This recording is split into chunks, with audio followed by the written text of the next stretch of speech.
কোথায় বসতিস? ওটাই তো, আর মিডিলে গিয়ে বসে লোকে তুলে দেবে, মিডিলে গিয়ে বসি যাবো না।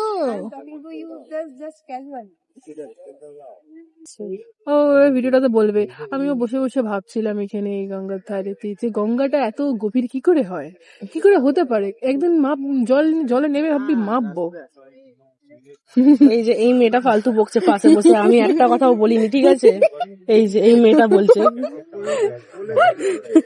আমি তো বসে বসে নিজের মনোভাবনা প্রকাশ করছিলাম, জলটা যে কত নিচে, আর আমি বসে বসে এদের দুজনের কথা শুনে মজা নিচ্ছি।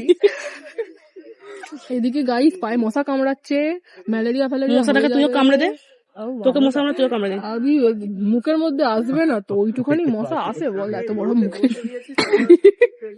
যাদের মুড খারাপ থাকবে তারা এরকম পাল্লায় পড়লে।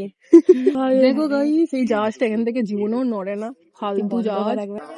হেঁটে হেঁটে এতক্ষণ এসে তারপরে একটু বসলাম, একটু হাওয়া চলছে না গঙ্গায়, কিন্তু কি করব, পা ব্যথা করছে বলে বসলাম। পায়ে কিন্তু মশাও কামড়াচ্ছে, বন্ধুগুলো মুখের দিকে তাকিয়ে আছে, কি করব।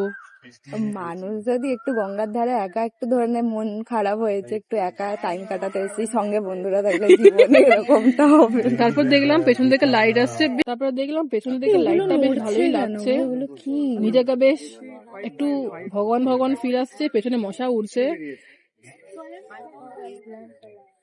বন্ধুকেও একটু দেখিয়ে দিলাম। একটু বসে আমাকে ফিল নিতে দিচ্ছে না গঙ্গার। ফিল কি নিবি, কি তোর ইয়ে নাকি ফিল নিবি? ও দেখছি নৌকা দেখলাম একটু, নৌকাটা পাল্লায় আমি বসে আছি।